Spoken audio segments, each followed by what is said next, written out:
Good morning student. हम आप लोगों को क्लास 11th की बायोलॉजी पढ़ाने जा रहे हैं, जिसमें चैप्टर नंबर 2 आपको पढ़ाना है। चैप्टर नंबर 2 में आपने मोनेरा प्रोटिस्टा के बारे में पूरा अध्ययन कर लिया है। अब आपको पढ़ाना है जगत कवक। आपको कवक के बारे में या फंजाई के बारे में बताना है।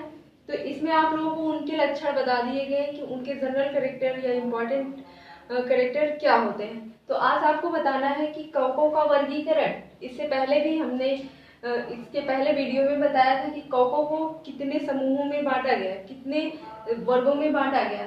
तो ये आप लोगों को बताया गया था कि कवकों को 4 वर्गों में बांटा गया था, लेकिन उनके लक्षण क्या हैं, किस आधार पर उनको 4 वर्गों में रखा गया, ये आपको नहीं बताया गया था। तो हम आज पढ़ेंगे क्लासिफिकेशन ऑफ फंजाई, कवकों का वर्गीकरण।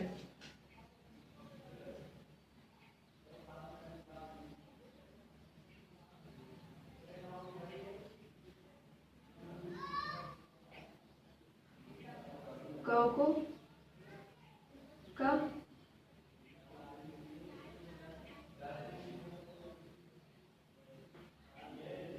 वर्गीकरण, classification of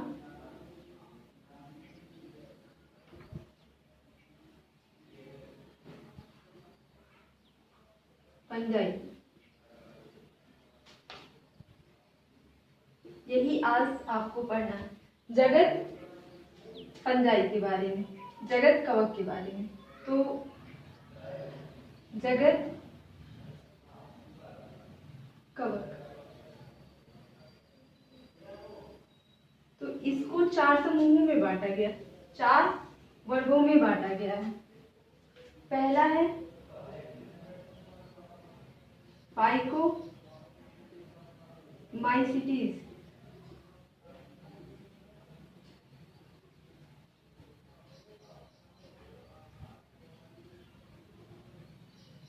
phyco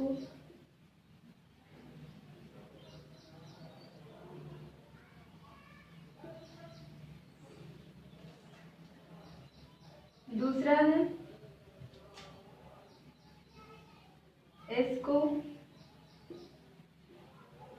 ascomycetes,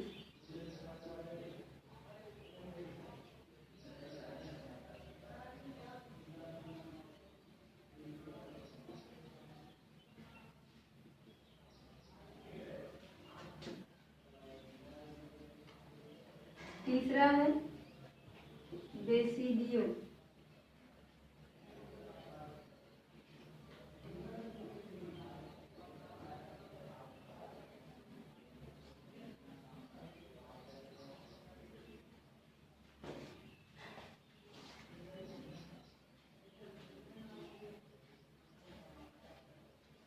basidio mycetes.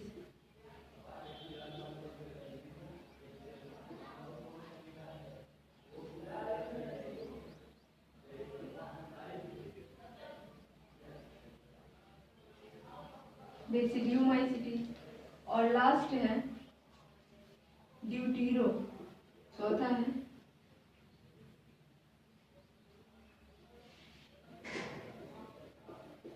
Mycetes.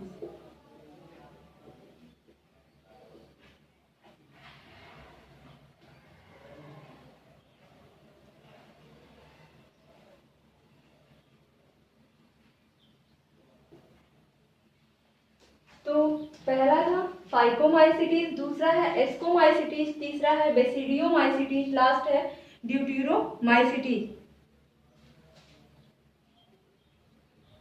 ड्यूटीरोमाइसिटीज। ये आपको पढ़ना है कि कवकों को, कवक को 4 वर्गों में बांटा गया है। पहला है फाइकोमाइसिटीज, दूसरा है एस्कोमाइसिटीज, तीसरा है बेसिडियोमाइसिटीज, लास्ट है चौथा ड्यूटीरोमाइसिटीज। अब हम इसके बारे में पढ़ेंगे कि जो फाइकोमाइसिटीज है, इनके लक्षण क्या क्या हैं, इनमें जनन किस प्रकार से होता है, इनका वास स्थान कहाँ पे होता है। तो सबसे पहले हम किसके बारे में पढ़ेंगे, फाइकोमाइसिटीज। फाइकोमाइसिटीज जो होता है वो अधिकतर कहाँ पे रहता है, अधिकतर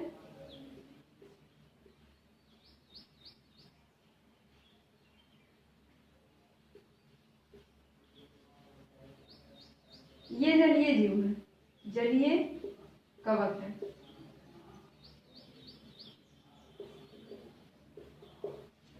फाइकोमाइसीटी जो होता है वो अधिकतर कहाँ पे पाया जाता है? वो अधिकतर जल में पाया जाता है। इसमें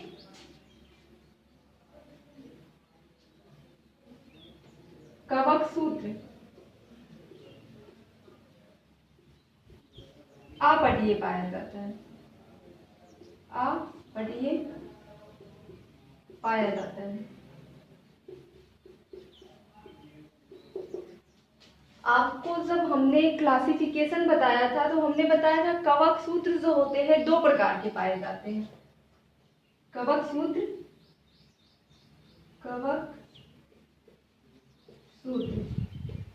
दो प्रकार के पाए जाते हैं।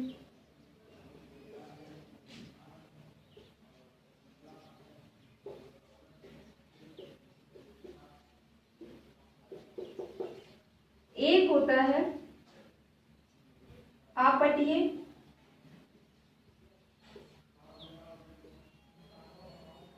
कवक सूत्र, दूसरा होता है पटीय कवक सूत्र।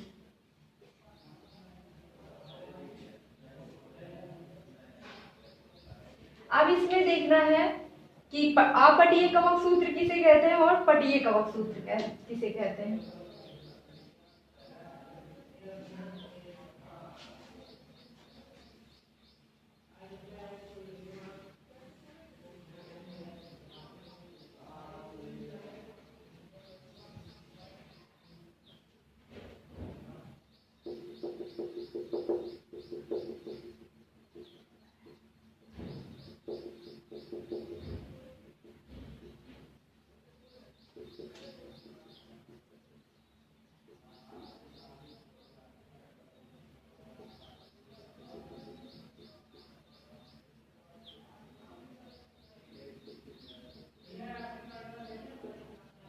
ये क्या है?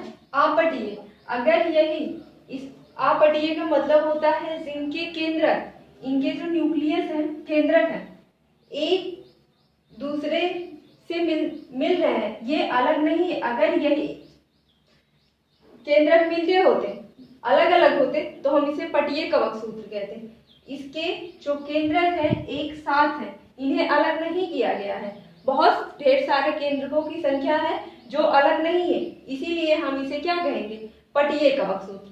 लेकिन अब आता है कि इसे अपटीय कवक सूत्र कहेंगे, क्योंकि इसके न्यूक्लियस जो है, केंद्रक जो है, एक दूसरे से अलग नहीं है, ढेर सारे न्यूक्लियस एक साथ है, तो इसीलिए हम इसे अपटीय कवक सूत्र कहेंगे। दूसरा आता है पटीय कवक सूत्र किसे कहते हैं? अगर यही दूसरा फिगर हम आपको बना के बताते हैं।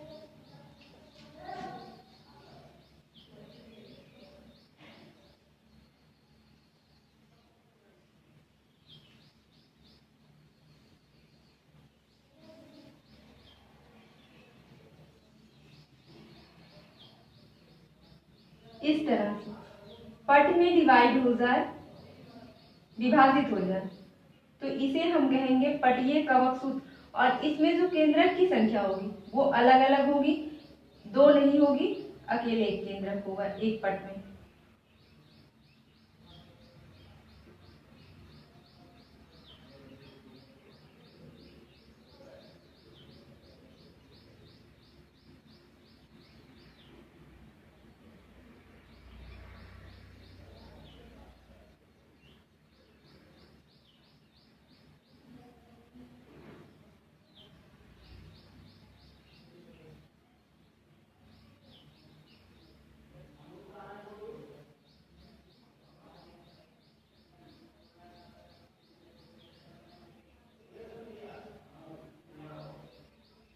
ये क्या है? पटीय कवक सूत्र, और ये है अपटीय कवक सूत्र। पटीय कवक सूत्र और अपटीय कवक सूत्र में क्या अंतर है? अपटीय कवक सूत्र में जो केंद्रक होता है वो अलग नहीं होते, सारे एक साथ होते हैं, और पटीय कवक सूत्र में केंद्रक विभाजित होता, अलग अलग होता है, इसीलिए इसे पटीय कवक सूत्र कहते हैं। तो चाहे फाइकोमाइसीटी हो, चाहे एस्कोमाइसीटी, चाहे बेसिडियोमाइसीटी, चाहे ड्यूटेरोमाइसीटी, इन सब में यही पूछा जाता है कि इसमें कवक सूत्र पटीय पाया जाता है या अपटीय प्रकार का पाया जाता है। तो जो फाइकोमाइसिटीज है सिर्फ इसमें कवक सूत्र जो होता है अपटीय पाया जाता है। बाकी एस्कोमाइसिटीज, बेसिडियोमाइसिटीज और ड्यूटेरोमाइसिटीज में पटीय कवक सूत्र पाया जाता है। ये सबसे मेन इंपॉर्टेंट पॉइंट है कि फाइकोमाइसिटीज में किस प्रकार का कवक सूत्र पाया जाता है। तो आप बताएंगे फाइकोमाइसिटीज में अपटीय प्रकार का कवक सूत्र पाया जाता है, या तो कभी कभी एग्जाम्पल दे देता है इसका एग्जाम्पल फाइकोमाइसिटीज का देगा और पूछेगा इसमें किस प्रकार के कवक सूत्र पाए जाते हैं। तो आपको बताना होगा वहां पे अगर आप जानते हैं कि ये फाइकोमाइसिटीज का एग्जाम्पल है तो आप वहां पे बताएंगे कि इसमें कवक सूत्र अपटीय प्रकार का पाया जाता है।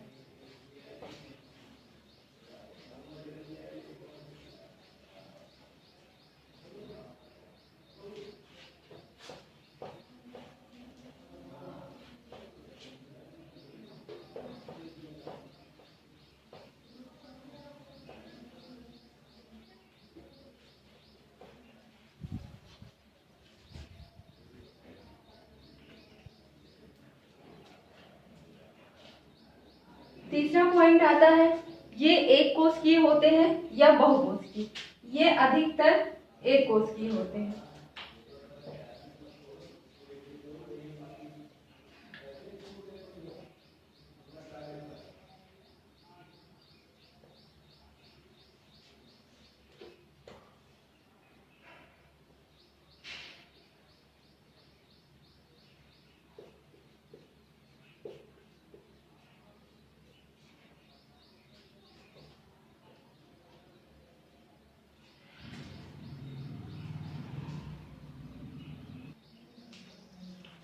इसमें कवक सूत्र अपटीय प्रकार का पाया जाता है। ये इनमें जो कोशिका होती है, कोशिका किस प्रकार की पाई जाती है? ये अधिकतर क्या होते हैं? एक कोशिकीय होते हैं। एक कोशिकीय होते हैं। अब आता है कि इसमें जनन किस प्रकार से होता है। जो फाइकोमाइसिटीज होता है इसमें जनन अलैंगिक जनन होता है। अलैंगिक जनन पाया जाता है। दूसरा है इसमें लैंगिक जनन भी पाया जाता है। अलैंगिक जनन के साथ साथ इसमें लैंगिक जनन भी होता है। लैंगिक जनन, लैंगिक जनन जो इसमें होता है समयुग्मसी,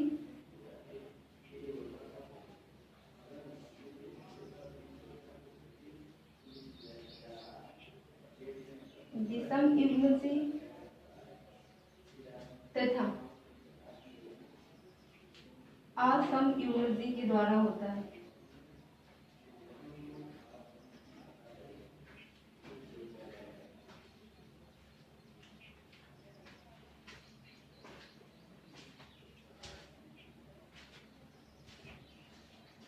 तो फाइकोमाइसिटीज क्या होते हैं? ये जलीय कवक होते हैं। इसमें कवक सूत्र अपटीय प्रकार का पाया जाता है। ये एक कोशिकीय होते हैं और इसमें अलैंगिक जनन पाया जाता है।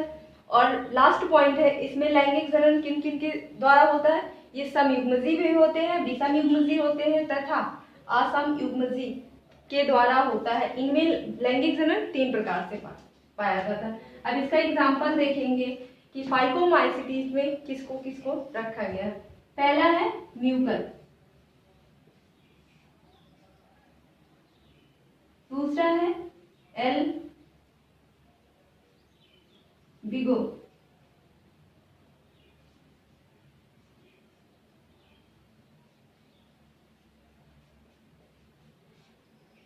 एल विगो क्या होता है? इसे कहा जाता है कि ये एक पैरासाइट होता है, परजीवी होता है। एल्बिगो जो होता है वो एक परजीवी प्रकार का कवक है। ये किसके ऊपर पाया जाता है? सरसों के पौधे के ऊपर पाया जाता है, जो उसकी पत्तियों को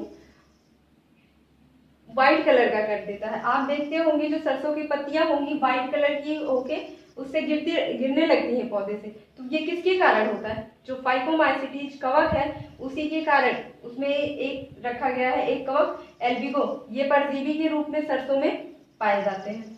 तो ये इसकी एग्जाम्पल है। तो कोई भी एग्जाम्पल दे सकता है, कई एग्जाम्पल इसके हैं फाइकोमाइसीटीज के कि म्यूकर में किस प्रकार का कवक सूत्र पाया जाता है या एल्बिगो में किस प्रकार का कवक सूत्र पाया जाता है। तो आप वहां पे बताएंगे कि म्यूकर में अपटीय कवक सूत्र पाया जाता है तथा एल्बिगो में भी अपटीय कवक सूत्र पाया जाता है। एक एग्जाम्पल इसका है फाइलोबोलस। ये आपको बताया गया कि फाइकोमाइसीटीज के इतने कैरेक्टर होते हैं। अब आपको पढ़ना है दूसरा एस्कोमाइसीटीज। एस्कोमाइसीटीज क्या होता है? इसमें कवक सूत्र किस प्रकार से पाए जाते हैं? तो इसमें कवक सूत्र पटीय प्रकार के पाए जाते हैं, पटीय तथा शाखा युक्त पाए जाते हैं। आपको बताया गया था पटीय जो होता है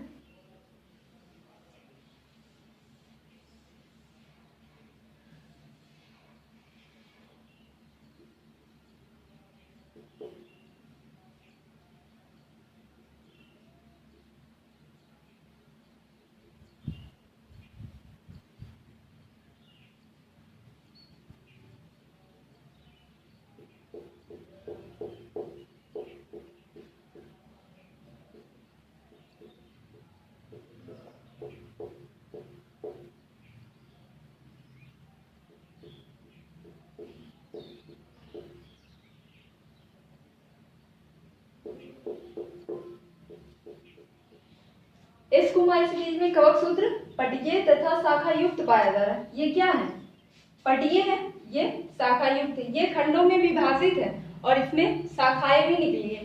तो आप बता सकते हैं कि एस्कोमाइसीटीज जो होता है, एस्कोमाइसीटीज में कवक सूत्र पटीय तथा शाखा युक्त होता है। ये कुछ इसके कुछ प्राणी जो होते हैं, कुछ प्राणी एक कोशिकीय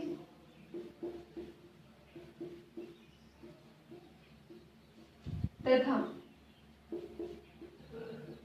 कुछ बहुकोशिकीय होते हैं।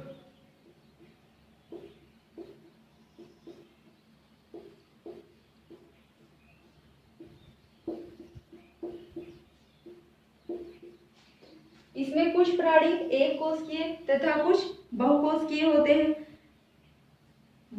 एक कोशिकीय इसमें सिर्फ कौन आता है? ईस्ट।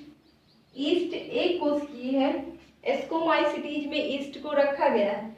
ईस्ट एक कोशिकीय है, बाकी जितने भी इसमें एग्जाम्पल आते हैं वो सारे बहुकोशिकीय हैं।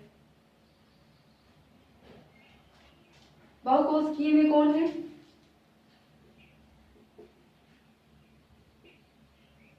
एस्परजिलस,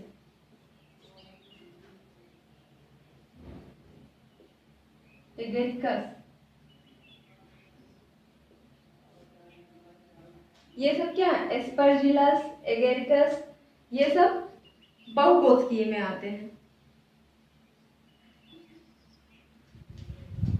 और न्यूरोस्पोरा, ये आनुवांशिकी में इसका उपयोग आनुवांशिकी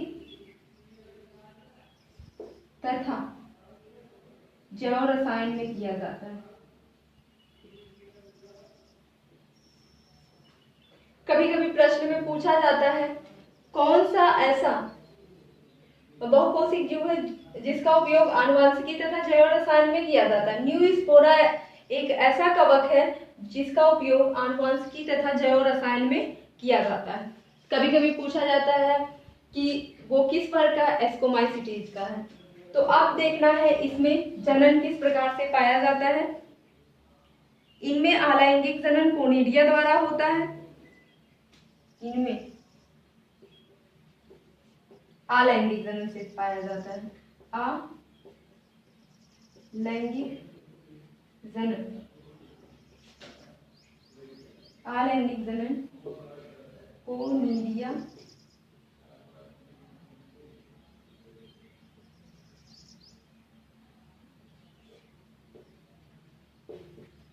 द्वारा होता है।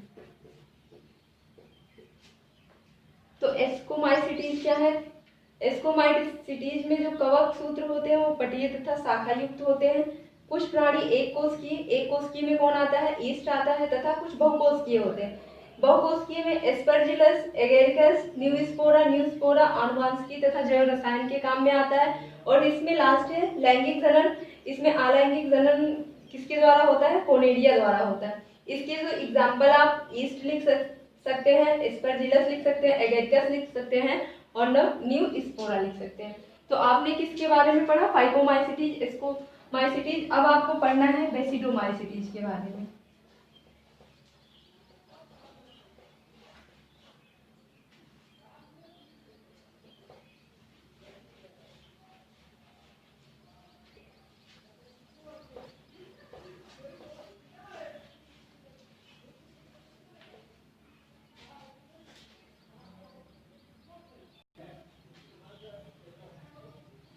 तो आपको पढ़ना है बेसिडोमाइसिटीज। तो बेसिडोमाइसिटीज क्या होता है, इनके लक्षण क्या क्या होते हैं? इसमें जो बेसिडोमाइसिटीज होता है इसमें कवक सूत्र पटीय प्रकार के पाए जाते हैं। पटीय पाए जाते हैं। इसमें कवक सूत्र जो होते हैं, कवक सूत्र पटीय पाए जाते हैं। इनमें चलन कोशिकाएं, इनमें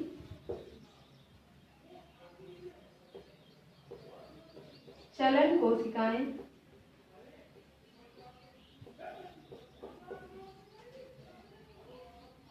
अनुपस्थित होती हैं।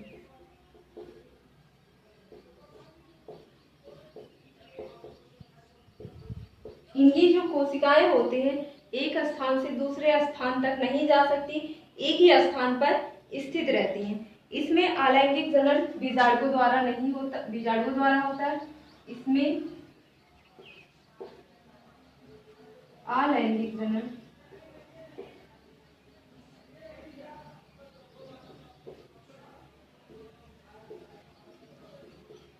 बीजाणुओं द्वारा होता है। तो बेसिडोमाइसिटीज के इतने कैरेक्टर हैं। इसमें कवक सूत्र पटीय पाए जाते हैं, इसमें चलन कोशिकाएं अनुपस्थित होती हैं, इनकी कोशिकाएं एक स्थान से दूसरे स्थान तक नहीं जाती, स्थिर रहती।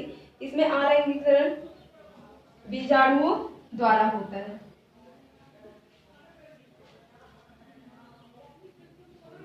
इसमें अलैंगिक जनन किसके द्वारा होता है? बीजाणुओं के द्वारा होता है। इसमें इसके जो एग्जाम्पल हैं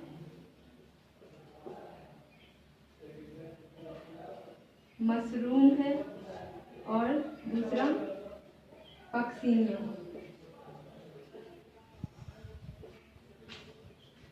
और अस्टिलग।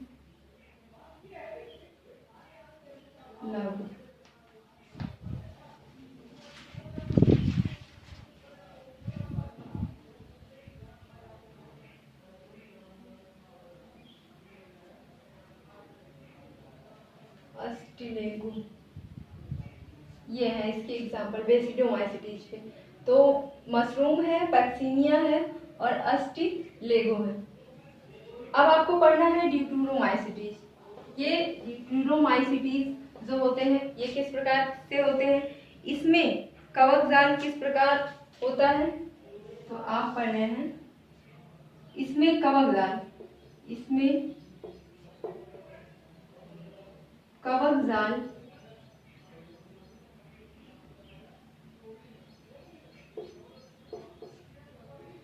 पटयुक्त होता है। आपको बताया गया है कि पटीय क्या होते हैं और अपटीय क्या होते हैं। जो इन चारों में यही बताया जा रहा है कि पटीय कवक सूत्र क्या है, अपटीय कवक सूत्र। दोनों में यही पूछा जा रहा है इसमें कौन से प्रकार का कवक सूत्र या कवक जाल पाया जाता है। इसमें लैंगिक जनन नहीं होता है। इसमें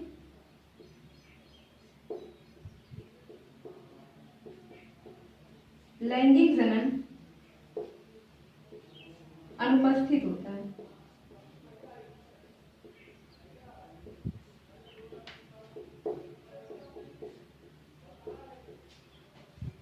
तो ड्यूटेरोमाइसीटीज जो होते हैं इसमें लैंगिक जनन अनुपस्थित होता है, लैंगिक जनन नहीं पाया जाता है, और इसमें अलैंगिक जनन पाया जाता है। और जो कोनेडिया द्वारा करते हैं इसमें सिर्फ अलैंगिक प्रकार का जनन पाया जाता है, अलैंगिक प्रकार का जनन पाया जाता है।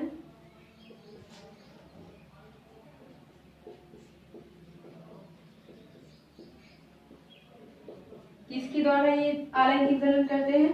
कोनेडिया द्वारा। ये इतना आपको पढ़ना था ड्यूटेरोमाइसीटीज के बारे में। अब इसमें एग्जाम्पल देख लेते हैं कौन कौन से हैं। ट्राइकोडर्मा, ट्राइकोडर्मा,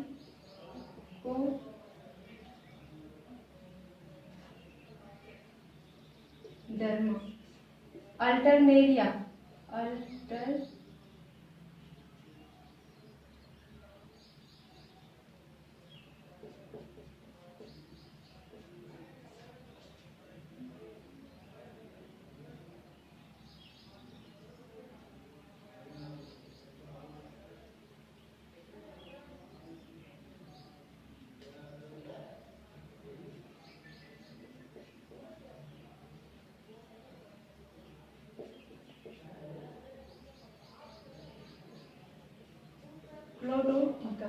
ये जो होता है ट्राइकोडर्मा, अल्टरनेरिया। ट्राइकोडर्मा किस पे पाया जाता है?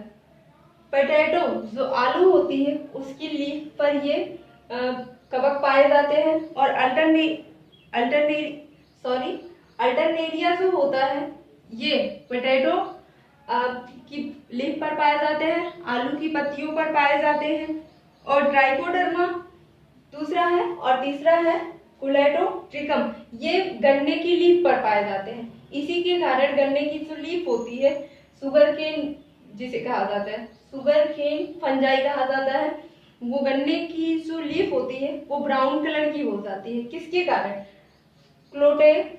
कोलेटोट्रिकम के कारण। ये आपने पढ़ा।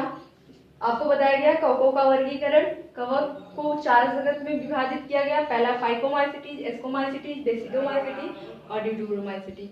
इसमें सबसे इंपॉर्टेंट क्या होता है? यही पूछा जाता है कि किसी भी जगत को, किसी भी वर्ग को दे देगा, चाहे फाइकोमाइसीटीज दे दे, चाहे एस्कोमाइसीटीज, चाहे बेसिडियो और चाहे ड्यूटेरो। इसमें पूछेगा यही कि इनमें कवक सूत्र किस प्रकार का पाया जाता है, या एग्जाम्पल दे देगा, पूछेगा इसमें किस प्रकार का कवक सूत्र पाया जाता है। तो सिर्फ फाइकोमाइसीटीज एक ऐसा वर्ग है जिसमें अपपटीय कवक सूत्र पाया जाता है। बाकी चाहे एस्कोमाइसीटीज हो, चाहे बेसिडो और चाहे ड्यूटेरो, इसमें पटीय प्रकार का कवक सूत्र पाया जाता है। तो आप इसको याद कर लीजिए कि म्यूकर होते हैं। इसके जितने भी एग्जाम्पल आपको बताएंगे सारे याद करके आप लिख डालिए, और उसमें ये पता करिए कि इसमें अपपटीय प्रकार के कवक सूत्र पाए जाते हैं और ये अधिकतर जल में पाए जाते हैं, और इसमें पटीय प्रकार के कवक सूत्र पाए जाते हैं। अब आपको देखना है कि इनकी संरचना किस प्रकार होती है। आपने वर्गीकरण पढ़ लिया, अब आपको संरचना देखनी है।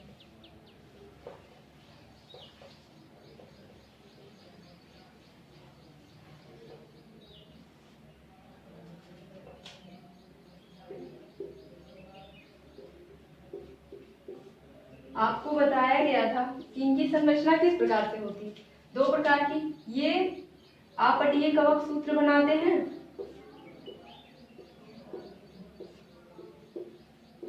और एक पटीय कवक सूत्र। इसमें सबसे इंपॉर्टेंट पॉइंट ये होता है कि जो कवक जाल होता है, कवक जाल किससे बना होता है? कवक जाल जो होता है कवक सूत्र से बना होता है, कवक सूत्र के द्वारा बना होता है। कवक जाल किसके द्वारा बना होता है? कवक सूत्र के द्वारा बना होता है। या इसे हम हाइफी भी कहते हैं, हाइफी। तो कवक पूछा जाता है कि जो कवक होते हैं उनकी संरचना किस प्रकार बनी होती है। ये कवक जाल के द्वारा बने होते हैं और कवक जाल किसके द्वारा बना होता है, कवक सूत्र के द्वारा बना होता है। और कवक सूत्र किसे कहते हैं या कवक जाल किसे कहते हैं? कवक के समूह को कवक जाल कहते हैं।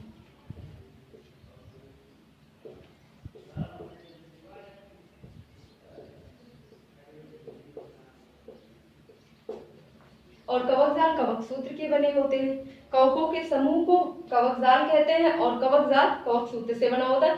सबसे इंपॉर्टेंट पॉइंट यही है कि कवक जाल किससे बने होते हैं? कवक जाल कवक सूत्र से बने होते हैं, हाइफी से बने होते हैं। और कवक के समूह को क्या कहते हैं? कवक जाल कहते हैं।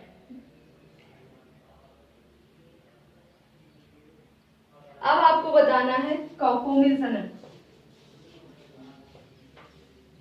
रिप्रोडक्शन इन फंजाई, जो आज आप लोगों को बस इतना ही बताया जाएगा। आपको अगली वीडियो में बताया जाएगा कि कवकों में जनन किस प्रकार से होता है।